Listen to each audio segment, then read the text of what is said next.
శ్రీ మహాగణాధిపతయే నమః.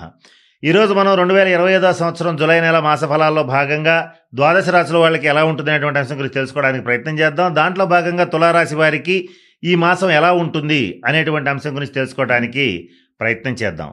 అయితే తులారాశి అనగానే చిత్తా నక్షత్రం 3-4 పాదాలు, స్వాతి నక్షత్రం 1-2-3-4 పాదాలు, విశాఖ నక్షత్రం 1-2-3 నక్షత్ర పాదాల్లో జన్మించిన వాళ్ళందరినీ కూడా మనం తులారాశి జాతకుల కింద పరిగణిస్తాం.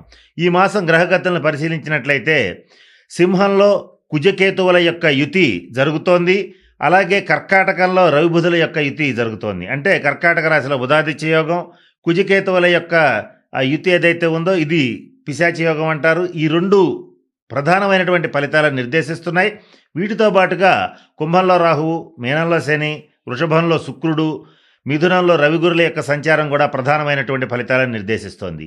ఈ గ్రహ గతులను కనుక పరిశీలించి చూసినట్లయితే తులారాశి వారికి అధిక భాగం శనిగ్రహ శుభ సంచారం రీత్యా అత్యధిక శుభ ఫలితాలు రాబోతున్నాయి. అయితే కొన్ని విషయాల్లో తులారాశి వాళ్ళకి అద్భుతమైన శుభ ఫలితాలు వస్తాయి. కొంతమంది విషయంలో మాత్రం కొన్ని ఇబ్బందికరమైన పరిణామాలు వస్తాయి. అది ఎందుకు వస్తాయి, వాటి నుంచి ఎలా తప్పించుకోవాలి, ఇటువంటి అనేక అంశాల గురించి ఇప్పుడు తెలుసుకోవడానికి ప్రయత్నం చేద్దాం. ఇక్కడ తులారాశి వారికి 6ంట శని సంచార రీత్యా ఆర్థిక పరమైనటువంటి అంశాల్లో అద్భుతమైనటువంటి శుభ ఫలితాలు ఉంటాయి. 6ంట కానీ 3ంట కానీ 11వ స్థానంలో కానీ శని సంచరించేటట్లయితే గోచార రీత్యా శని అద్భుతమైనటువంటి శుభ ఫలితాలు ఇస్తాడు. అందున తులారాశికి రాజయోగ కారకుడైనటువంటి శని అత్యంత శుభఫలప్రదాత అవుతున్నాడు. కనుక తులారాశి వారికి శనిగ్రహ సంచార రీత్యా గతంలో చేసినటువంటి రుణాలను తీర్చుకోవడానికి తగిన అన్ని అవకాశాలు లభిస్తాయి. ఆర్థిక విషయాల్లో పురోగతి లభిస్తుంది. శత్రువుల మీద సునాయాసంగా విజయం సాధిస్తారు. అలాగే గతంలో ఏదైనా సరే కొత్త ప్రాజెక్ట్ కోసం రుణాలు తీసుకోవడానికి ప్రయత్నం చేసి కొంత ఫెయిల్ అయి ఉంటే ఈ మాసం అది ఖచ్చితంగా సఫలీకృతమయ్యే అవకాశాలు పుష్కలంగా గోచరిస్తున్నాయి. అలాగే ఈ భాగ్యస్థానంలో ఉన్నటువంటి గురుగ్రహ సంచార రీత్యా తులారాశి వాళ్ళకి కొన్ని రకాల మంచి శుభ ఫలితాలు కూడా లభించబోతున్నాయి. వాటిల్లో ముఖ్యంగా శారీరక ఆరోగ్యం మెరుగుపడుతుంది. దీర్ఘరోగులకి కొంత ఉపశమనం లభిస్తుంది. అలాగే గురుగ్రహ సంచార రీత్యా సువర్ణాభరణ ప్రాప్తి కలుగుతుంది. అలాగే నూతన వస్త్ర వాహనాలని కొనుగోలు చేసేటువంటి శక్తి సామర్థ్యాలు ఈ తులారాశి వారికి ఈ మాసం లభించబోతున్నాయి. అట్లాగే మరి ముఖ్యంగా మిగిలినటువంటి గ్రహాలను కనుక పరిశీలించినట్లయితే కొన్ని ఇబ్బందులు కూడా గోచరించబోతున్నాయి.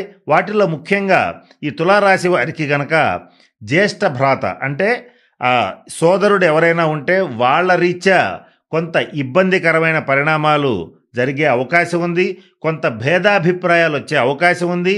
అలాగే స్నేహితుల రీత్యా కానీ వ్యాపార భాగస్వాముల రీత్యా కానీ కొంత వివాదాలు తలెత్తేటువంటి పరిస్థితులు పుష్కలంగా గోచరిస్తున్నాయి.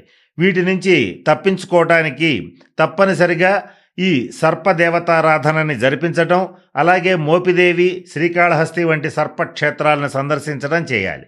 వీళ్లలో ఎవరికైనా సరే పాపగ్రహ దశాంతర దశలు జరుగుతూ ఉన్నా, అలాగే కుజకేతువులకి సంబంధించిన గ్రహ దశాంతర దశలు జరుగుతూ ఉంటే ఈ ఇబ్బందులు కొంత అధికంగా ఉండే పరిస్థితులు గోచరిస్తున్నాయి. ప్రాణ స్నేహితుల మధ్య భేదాభిప్రాయాలు వచ్చేటువంటి అవకాశాలు కూడా గోచరిస్తున్నాయి. ఇకపోతే ఈ రవిబుధుల యొక్క స్థితిరీత్యా మీరు చేసేటువంటి వృత్తిలో మంచి తెలివితేటలు ప్రదర్శించగలుగుతారు. మీ యొక్క మేధస్సుతో మీరు చేసేటువంటి వృత్తిని కానీ వ్యాపారాన్ని కానీ చక్కగా ముందుకు తీసుకెళ్ళగలుగుతారు. ఇటువంటి శుభ పరిణామాలు తులారాశి వాళ్ళకి ప్రస్ఫుటంగా గోచరిస్తున్నాయి. అవివాహితులైనటువంటి తులారాశి వాళ్ళకి ఈ మాసం కూడా వివాహ యోగ్యమైన కాలమే అని ఖచ్చితంగా చెప్పవచ్చు. అలాగే మంచి సంబంధాలు కూడా కుదిరే అవకాశం ఉంది. అలాగే జీవిత భాగస్వామితో గతంలో ఏర్పడినటువంటి భేదాభిప్రాయాలని కొంచెం సామరస్యంగా, అలాగే గొడవలు లేకుండా చూసుకోవాల్సినటువంటి బాధ్యత తులారాశి వాళ్ళ మీదే సుస్పష్టంగా గోచరిస్తోంది.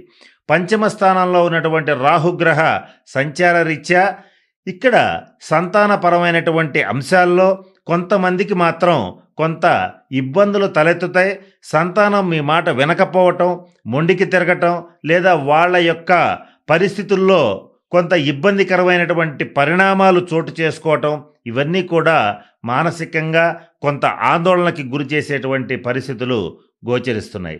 వీటిల్లో ఏ రకమైన ఇబ్బంది ఎవరికి వచ్చినా కూడా ఈ రాహుకేతువులకి సంబంధించినటువంటి శాంతి పరిహార క్రియలు జరిపించుకోవాలి. లేదా విజయవాడలో ఉన్నటువంటి కనకదుర్గ అమ్మవారి క్షేత్రాన్ని ఈ రాహుకాలంలో దర్శించేటట్లయితే ఈ సంతానపరమైనటువంటి బాధల నుంచి ఈ మాసం తులారాశి వాళ్ళు చక్కగా తప్పించుకోగలుగుతారు. ఇకపోతే ఈ తులారాశి వాళ్ళ జాతకరీత్యా అధిక భాగం శుభ ఫలితాలే కనిపిస్తున్నాయి. కానీ కొన్ని ముఖ్యమైన విషయాలు తులారాశి వాళ్ళు తెలుసుకోవటం అనేటువంటిది చాలా మంచిది. వాటిల్లో కొన్నింటిని ఇప్పుడు మీకు నేను తెలియజేయడానికి ప్రయత్నం చేస్తాను. ఈ మాసం ప్రతి విషయంలోనూ మనసులో కొంచెం కంగారు, భయం, విసుగు తొందరగా వస్తూ ఉంటాయి. దాని నుంచి బయటపడటానికి చాలా ప్రయత్నం చేస్తారు. ఈ మనసులో ఉన్నటువంటి కంగారుని బయట కనపడనీయకుండా ఉండేలాగా ప్రయత్నం చేసి ఈ విషయంలో సక్సెస్ సాధించడం అనేటువంటిది జరుగుతుంది. పెద్ద పెద్ద పనుల్ని ఆర్భాటంగా మొదలు పెడతారు. గెలిచే వేళకి చివరి నిమిషంలో ఆ పనులన్నింటినీ అక్కడికక్కడ వదిలేసి పారిపోవాలనేటువంటి మనస్తత్వం అనేటువంటిది డెవలప్ అవుతుంది. ఇది కూడా ప్రయత్నపూర్వకంగా మానుకోవడం అనేటువంటిది ముఖ్యంగా చెప్పదగినటువంటి సూచన. అలాగే ఈ మాసం స్త్రీ మూలకంగా, ముఖ్యంగా తల్లిగారి కారణంగా కానీ, జీవిత భాగస్వామి కారణంగా కానీ కొంత ఆర్థిక ఇబ్బందులు, కొంతమేర మానసికంగా ఇబ్బంది కలగటం, ఘర్షణపూరితమైనటువంటి వాతావరణాలు ఏర్పడటం, ఇవి కొంత ఇబ్బందిని కలుగజేస్తాయి. అలాగే ప్రతి పనిలోనూ ప్రతి విషయాన్ని గమనించి ఆచితూచి అడుగేయటానికి కానీ ప్రయత్నం చేస్తుంటారు. ఈ క్రమంలో భాగంగా ఏ విషయంలోనూ తొందరగా ఒక నిర్ణయానికి రాలేకపోతారు. తద్వారా చేసేటువంటి పనుల్లో పురోగతి కుంటుపడే అవకాశం ఉంటుంది. ఏది ఏమైనప్పటికీ కూడా ఈ మాసంలో అధిక భాగం గ్రహగతులు అనుకూలంగా ఉన్నాయి కనుక ఏమాత్రం తడబడాల్సిన పని లేదు. ప్రతి పనిలోనూ ముందుకి వెనక్కి 10 సార్లు ఆలోచించుకునేటువంటి మనస్తత్వాన్ని మీరు వదిలిపెట్టడం అనేటువంటిది చాలా మంచిది. ఇకపోతే సమాజంలో జరిగేటువంటి అక్రమాలని, అన్యాయాల్ని, మోసాలని చూసి చాలా మానసికంగా ఆందోళనకి గురవుతూ ఉంటారు.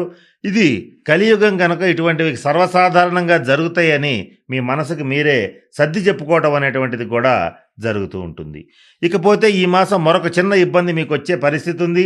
చేసినటువంటి చిన్న చిన్న తప్పులకు కూడా అతిగా బాధపడి ప్రతి విషయాన్ని కొంచెం ఓవర్ థింకింగ్ చేయటం అనేటువంటిది జరుగుతుంది.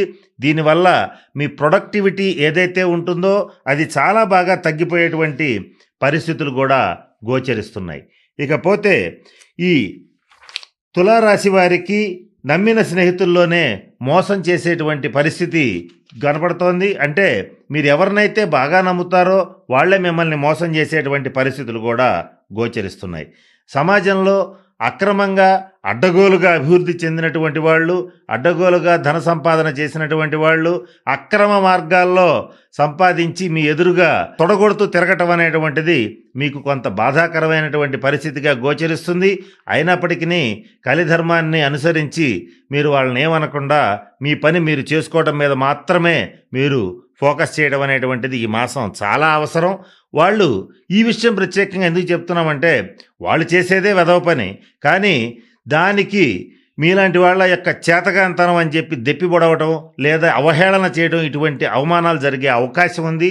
కనుక ఈ విషయాల్లో వీలైనంత వరకు అటువంటి చిన్న చిన్న విషయాలని వదిలిపెట్టి మీ అంతటా మీరుగా మీ ప్రొఫెషన్లో, మీ రంగంలో, మీ వృత్తిలో మీరు ముందుకు వెళ్ళడానికి ప్రయత్నం చేయటం అనేటువంటిది చాలా ముఖ్యంగా చెప్పదగినటువంటి సూచన. మరిన్ని శుభ ఫలితాలు కలగటం కోసం తులారాశి వాళ్ళు తప్పనిసరిగా రాహుకి సంబంధించి, కుజకేతువులకి సంబంధించినటువంటి శాంతి పరిహార క్రియలు జరిపించుకోవాలి. అలాగే ప్రతినిత్యం ఆదిత్య హృదయాన్ని పారాయణ చేయాలి. ఏమాత్రం అవకాశం ఉన్నా సూర్య నమస్కారాలు చేయటం అనేటువంటిది ముఖ్యంగా చెప్పదగినటువంటి సూచన. కనుక నేను చెప్పినటువంటి అన్ని విషయాల్ని పరిశీలించి ఈ తులారాశి వాళ్ళు చక్కగా అష్టైశ్వర్యాలతో, భోగభాగ్యాలతో ఉండాలని మనస్ఫూర్తిగా పరమేశ్వరుని ప్రార్థిస్తూ సెలవు తీసుకుంటున్నాను. స్వస్తి.